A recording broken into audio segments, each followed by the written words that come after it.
going to make sauerkraut, and I have 19 heads of cabbage that I have cleaned all up, ready to start slicing it up on the mandolin.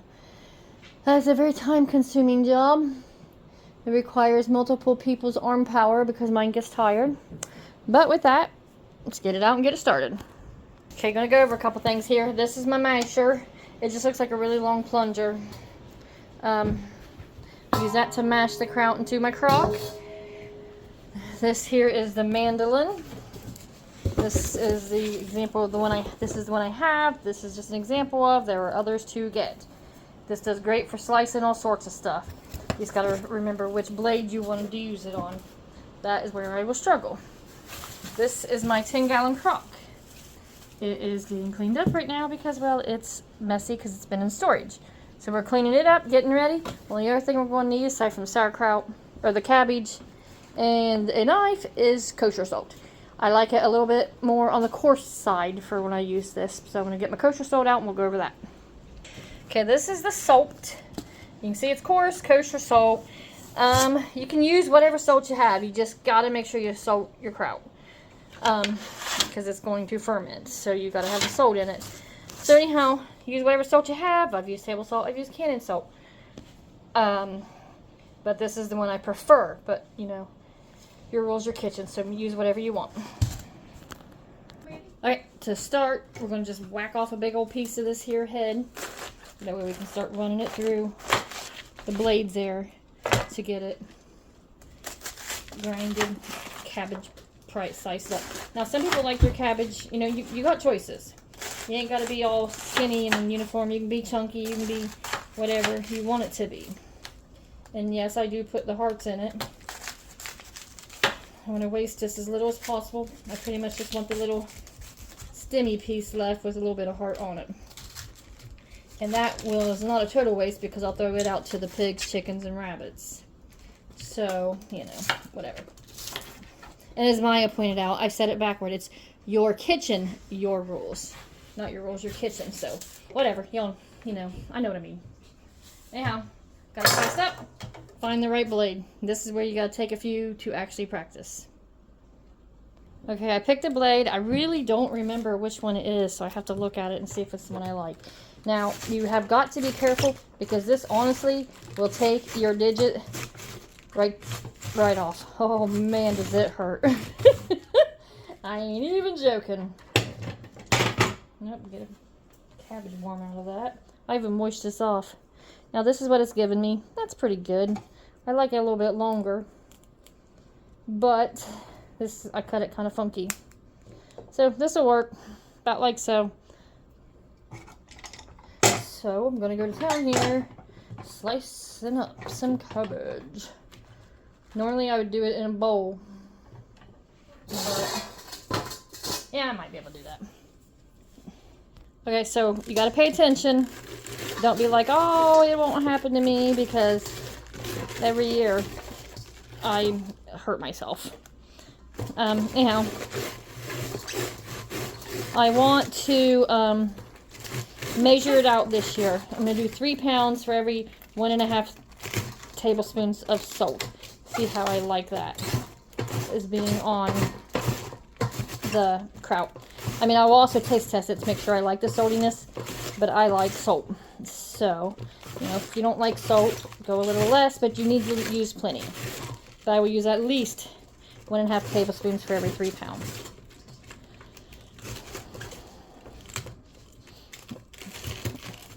It does come with one of these doohickeys that stabs into it.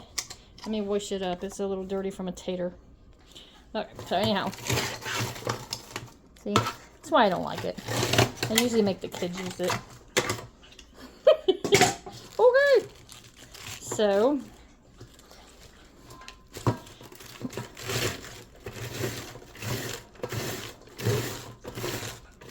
Once we get down to the nitty gritty pieces that are too big, you just whack them off with a knife. Get them to the shape you want them to be. It's not that big a deal. But yeah, so anyhow, just be careful, watch yourself. We'll measure it out and we'll start putting some salt on it. For now, I got a lot of cabbage to do. And you do not want to see how many hours it takes me to do 19 heads. So, I will be back when I get some more done and we start stomping and salting. Okay, I zeroed out here. This bowl ain't going to hold a lot. I don't have a container big enough to hold 5 pounds or 3 pounds of cabbage, however you want to do it. So I'm just going to do a pound or so at a time, dump it in my bowl or my crock over here and start salting it. That's close enough. That's 1.07. So that's how much it takes. Almost a bowl full. Dump it into the bottom of the crock. Start it all over. Okay, time to salt it. I got 3 pounds measured out down here in the bottom. Oh shoot, I missed my thingy, so already batting 1,000. Sprinkle it where it goes over the whole entire top. And then, like I said, oh shoot, this is 3 pounds. 1.5 tablespoons, so we're going to do 2 for good measure. Because I done messed up. Get my masher. And then you have to literally mash it to death. You got to make juice in it. This takes forever. Just keep smashing it in. The juice is brought out by the salts. I'll probably have to get a couple layers before we actually get juice in it. I got Justin over here babying this here cabbage because he's afraid to take his digit off. It's his first time. He's a pansy. Yeah. He's trying really hard not to be a smart aleck to me. Because everybody will hear him.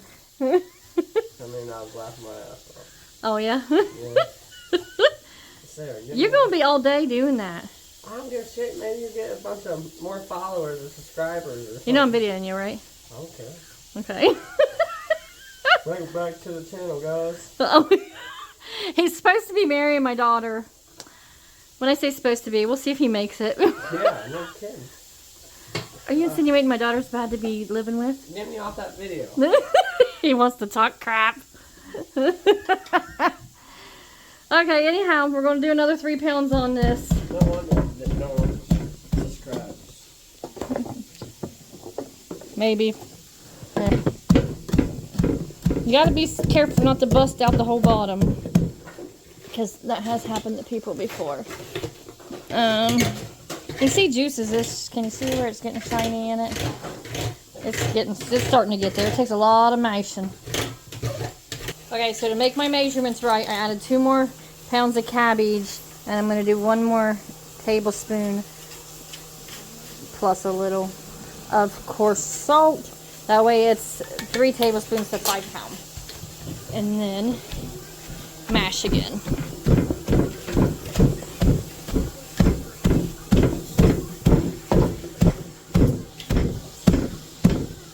I put it on a chair because it's easier on my back, because this does get a little bit on the back breaking side of things.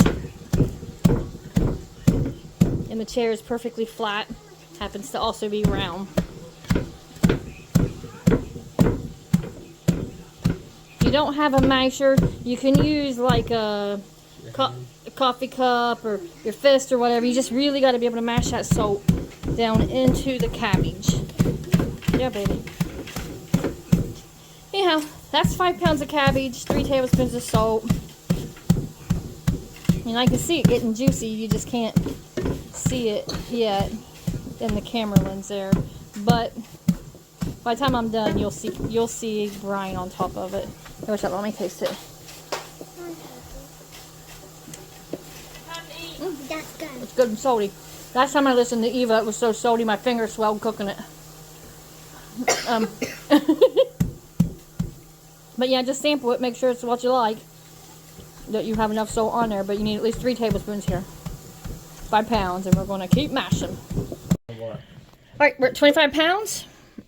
And look at that brine sitting in here. Give it a little pushy push, Justin, so we can see. Yep, look at that. Looking good. Anybody cut me a tomato? No? Get that out. Okay. Welcome back to the YouTube channel, guys. At least they have a sense of humor. How's it taste? Yeah, try it. Go ahead. Is it salty? I already tried it. Yeah. Anyhow, that's about 25 pounds so far. We still got 1, 2, 3, 4, 5 more heads to go. You missed a couple Technically years of school. 6 to put them in there. So, yeah. There you go. Push it in there. You gotta have that brine over top the cabbage by the time we're done.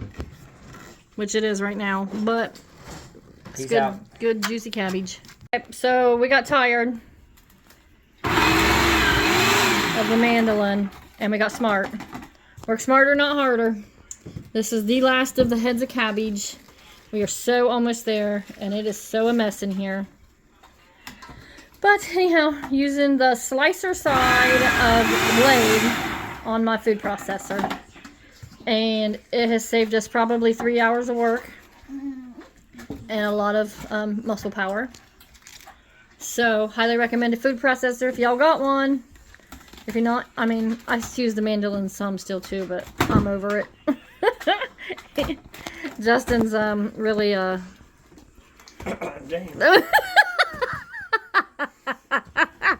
I think you're gonna break it, dude. Oh, it's twisted. Right here. Damn, that's why. There we go. Don't get that on the video. Cut that shit out.